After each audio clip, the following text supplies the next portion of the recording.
Hey guys, welcome back to What If Deku was the reincarnation of Neku Sakuraba.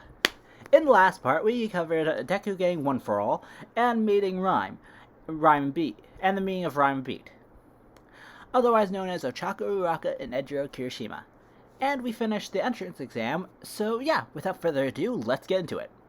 We start off this part actually only a few days after the entrance exam, meaning Deku did not get the results yet, and within this time, Deku, Uraka, and Kirishima has spent most of this time catching up and reminiscing on old times in Shibuya. But that's not important. we get Deku, who's heading home when he gets a text from All Might telling him to meet him at Dagobah Beach, and Deku already could tell what this was most likely about. Oh crap! This is about the power shoot at the entrance exam, isn't it? Damn it! How am I supposed to explain the fact that I was reincarnated into this world after saving another Shibuya twice? Once from a man trying to make Shibuya into a place it's devoid of any real life, which I then convinced an angel to spare Shibuya by not shooting him after he forced me into a game to determine my fate of whether to be revived or erased 3 times after he shot me. And the second defeating a giant phoenix with the help of the people of Shibuya and the rest of the wicked twisters, one of which traveled back in time who knows how many times to save everyone. Deku then stops for a second, thinking, yep, he's going to think I'm crazy. No doubt about that. It's times like this where I wish I could imprint like I used to do, like I used to in the game. Deku, while walking Dagobah Beach, walks near an alley where he hears, "Hey, Neki!" Deku then stumbles back as a girl pops out in front of him, and he falls back, then looking at the girl and says, "Wait, Coco?" Coco smiles, saying, "That's right, the cutest, most fabulous Reaper in Shibuya is here." Deku then gets up as he says, "I can see that, but what are you doing here, Coco?" Coco pouts, saying, "Oh, come on! You haven't seen me in 16 years? And that's all you have to say? Ugh, you're so mean." Deku sighs, saying, "Look, don't get me wrong, it's good to see you, but I thought that with this world wouldn't be seeing any more Reapers. I thought the game was done for us." Coco says, "Oh yeah, it is. The composer just sent us to watch over you for, or at least that's what Uzui says. So, and but yeah, we're sent to watch over you for and help out in certain situations." Deku says, "Really? Oh, well, okay. Wait, us?" Coco smiles, saying, "Oh yeah, Minimoto's here too. However, he decided to watch over the others. Something about making sure no variable is left out of the equation or something like that." Deku tilts his head, saying, "Minimoto? Wait, do you mean Minamimoto? He's here too? You know what? Never mind. What do you want, Coco? I have to go meet someone." Coco laughs, saying, "Oh yeah, you're going to meet that mighty guy. Well, you'll need this." Coco then pulls out a pin, and hands it to Deku, with Deku looking at it, saying, "This is a player's pin. I thought I was done with this." Coco then says, "Oh, don't get the wrong idea. I'm not here to shoot you again. That thing contains an imprint of your memories, or at least your experience in the UG. Pretty useful for whenever you need to explain your past. It can't be used to scan people, but due to RG limitations and all. So aside from imprint, it's pretty much a normal pen." Deku's eyes widen as he says, "Wow, Coco, this is perfect. Thank you." Coco smiles, saying, "No problem, Neki. It's the least I could do. After all, you've done so much for Shibuya. And there's no way we could truly repay you. Deku smiles, saying, "You're wrong about that, huh?" The Reaper's game was hell. Would I would never want anyone to go through what I did, but at the same time, it helped me grow. It's because of that game that I was able to find people that I now hold dear, and the person I fell for. And the connections I made helped my world expand. It's because of that game that I am who I am today. I am who I am today. So thank you for everything. Coco takes him in and then says, "Well, I guess that makes us even, Neki. Anyway, I guess I shouldn't keep you any longer. Go on, meet up with that mighty guy. If he needs any more explanation, I'll be happy to help. But just hand him the pen to imprint on him." Deku's eyes widen as he says, "Oh, right. Bye, Coco. Hope to see you around." Deku then runs off, with Coco saying to herself, "Neku's really grown so much." Now we get to Deku arriving on Dagobah Beach as Deku runs and yells, "Hey, All Might!" All Might then panics, saying, "Young Midoriya, don't call me All Might in this form while we're in a public area." Deku panics, saying, "Oh, right, sorry." All Might sighs, saying, "Anyway, I assume you know what I want to talk about, right?" Deku looks down, saying, "Yeah, you want an explanation on the power I showed in the entrance exam." All Might nods, saying, "You told me you didn't have a quirk. And then in the entrance exam, you can suddenly use energy blast and shockwaves. Why would you lie to me?" Deku, panicking, says, I swear, All Might, I didn't lie. Those abilities were shock to me as well at first. Well, at least at first it did." All Might suspicious says, "At first? What do you mean?" Deku sighs, saying, "Well, if I explain it all to you, you probably won't believe me. But now I can show you." Deku takes out the pin that Coco gave him. All Might looks at the pin and says, "A pin?" Saying, "A pin? What is that supposed to prove?" Deku then says, "This pin was given to me by a good friend in my past life. It contains all of my experiences from that life, and knowing who was involved in its creation, probably some snarky remark or something from him. If you want to know my experiences, my sadness, my anger, my joy, everything, then take this pen, and from it, my story will become clear, or at least as clear as it can be."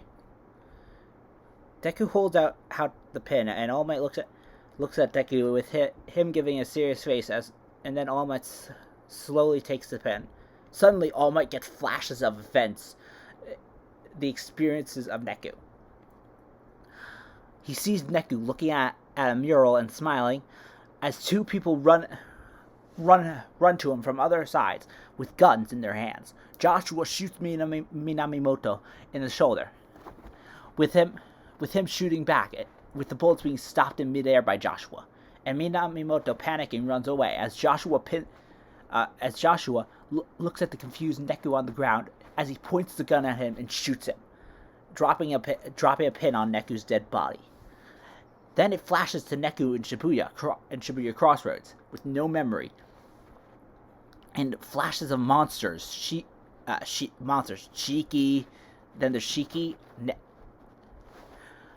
Neku using his psychic abilities to try and kill Shiki due to our Reaper taking advantage of Neku's untrusting nature, and giving him an offer to let him out of the game if he does. Then it flashes to him being stopped and apologizing to Shiki, telling them how he doesn't have any memories. Then them working together with Beat and Rhyme pushing Beat out of the way of a fatal attack, getting erased herself. Then to Shiki's friend, Eri. then Neku comforting her, and telling her how he likes her the way she is. Again, not because of her looks. Then to them fighting the game master.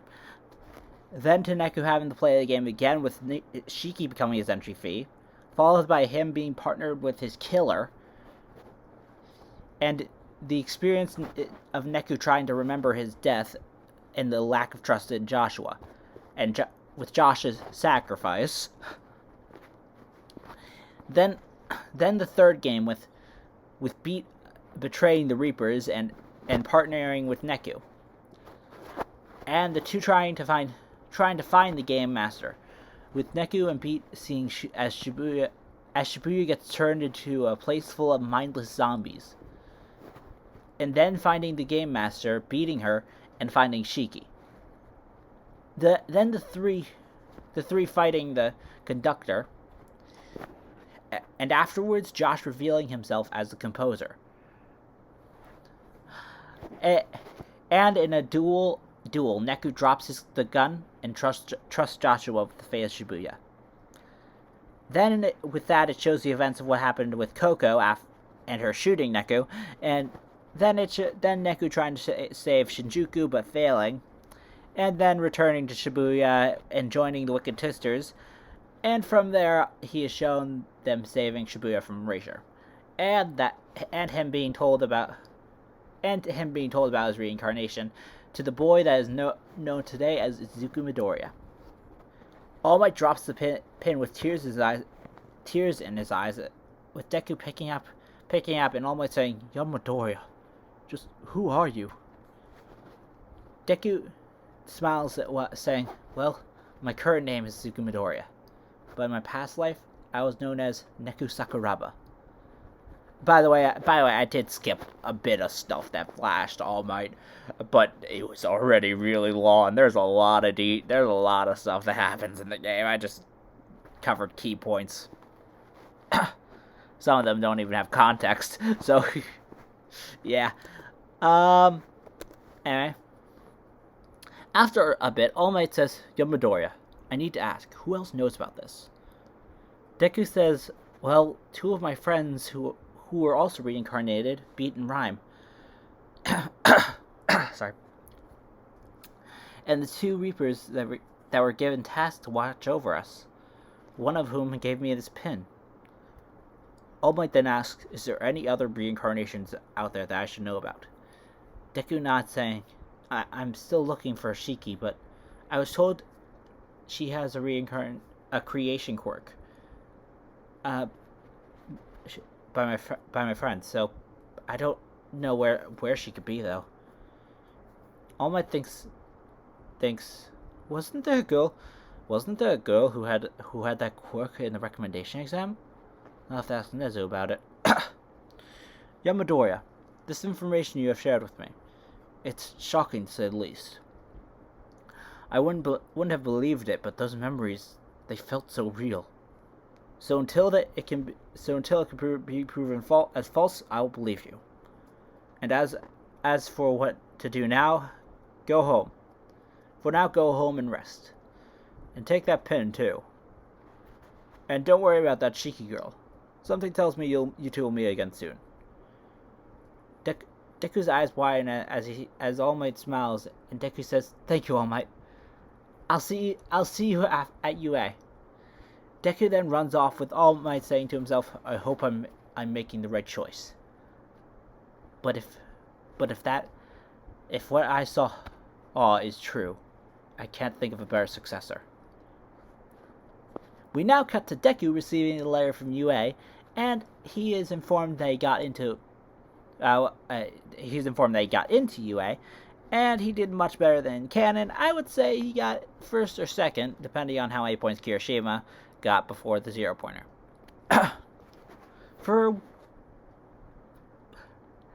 But anyway, I'll say, but for now I'll say he got first.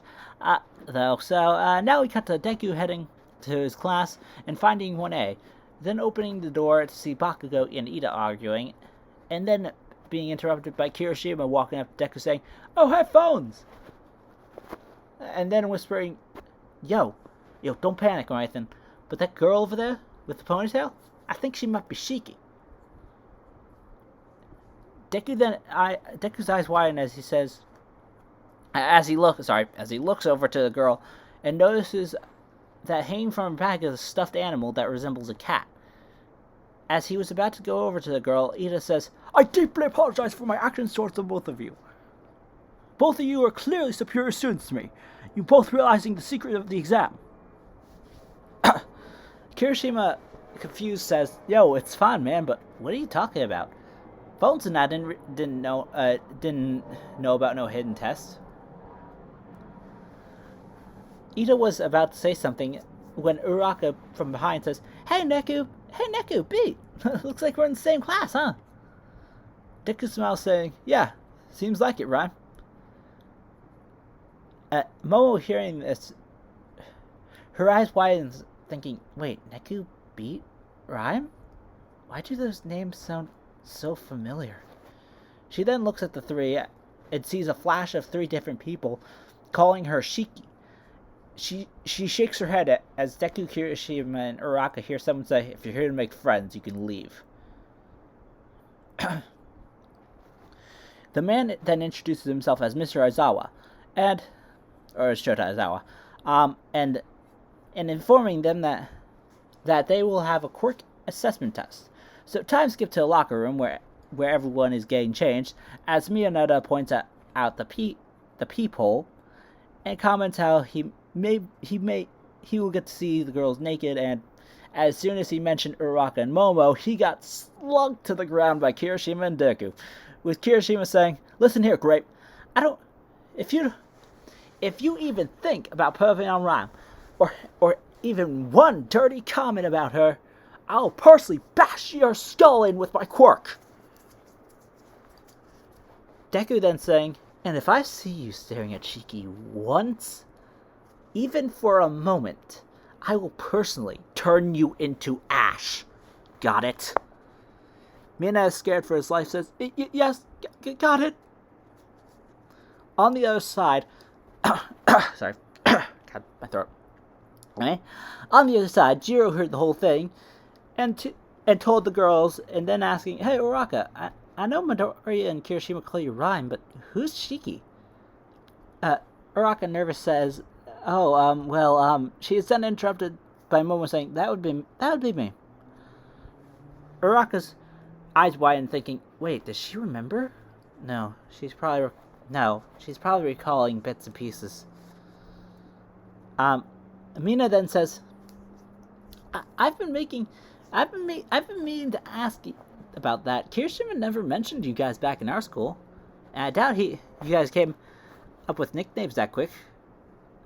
What, was he seriously keeping a secret girlfriend all this time?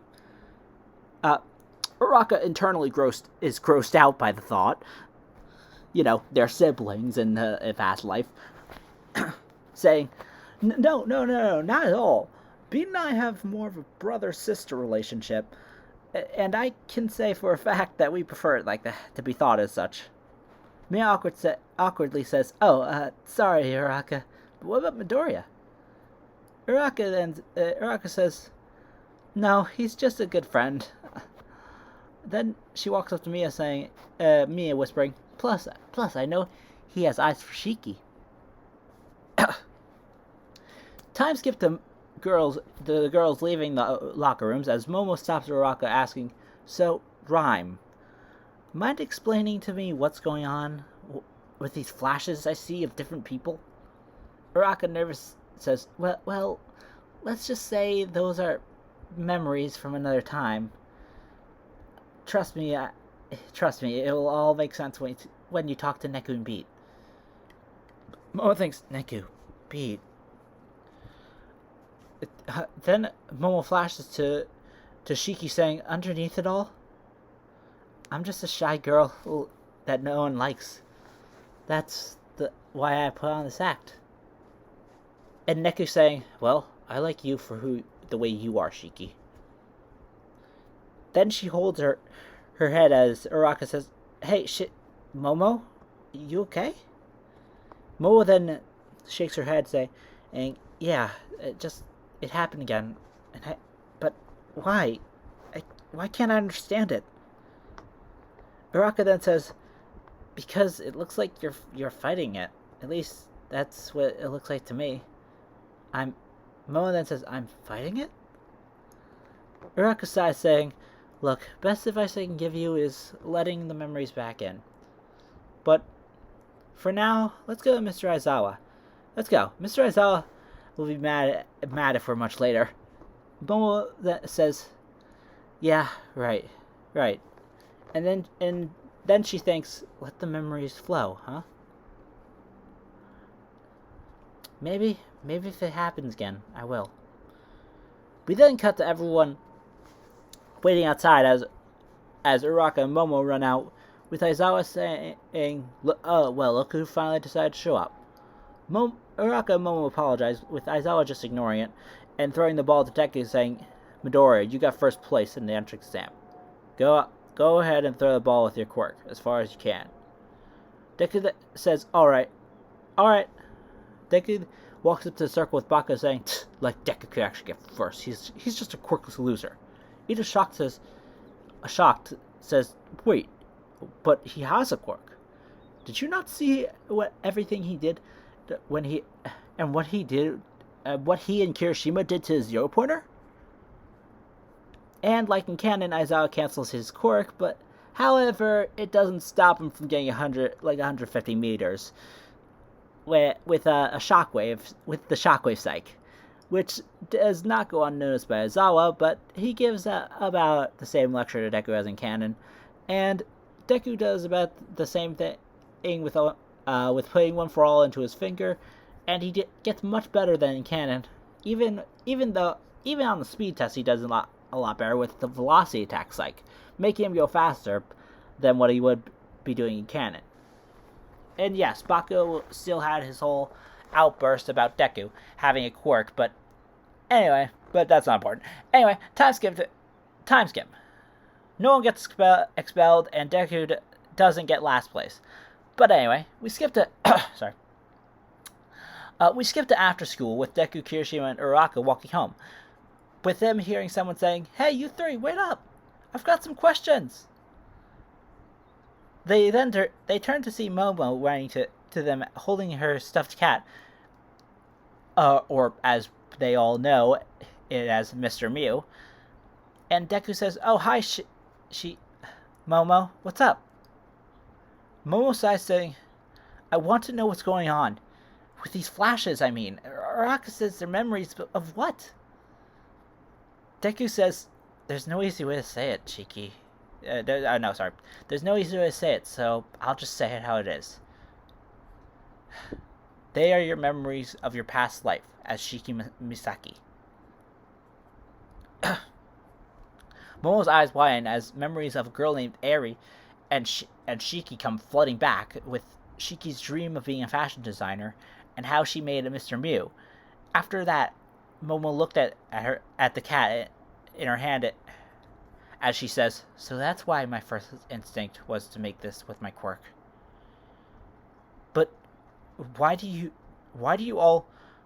Oh, she says that, but why do you all know that? Did you know me or something? Deku, Uraraka, and Beat nod, with Deku saying, "I would explain everything, but I feel like this would do much better." Deku pulls out the player pen Coco gave him and shows it to Momo, as Momo looks at it, and suddenly all her memories come flooding back about the Reaper's game, becoming Neku's entry fee, everything. As she holds her head, she begins to tear up as the other three worried ask if she's alright. And Momo looks up, saying, "Rhyme, Beat, Neku, I remember everything." Momo smiles with tears in her eyes as the four get into a group hug, with them all being overjoyed that they are finally reunited at last. And that's it. That's it for this part. So yeah, they are finally back together. So, Also, yes, there is a girl named Eri in The World Ends With You who is brought up not that very much. That honestly not that often. Like she's brought more in the anime than the game. But yeah. But anyway, so yeah. Make sure to like, comment, and subscribe, and I'll see you all next time. Bye bye.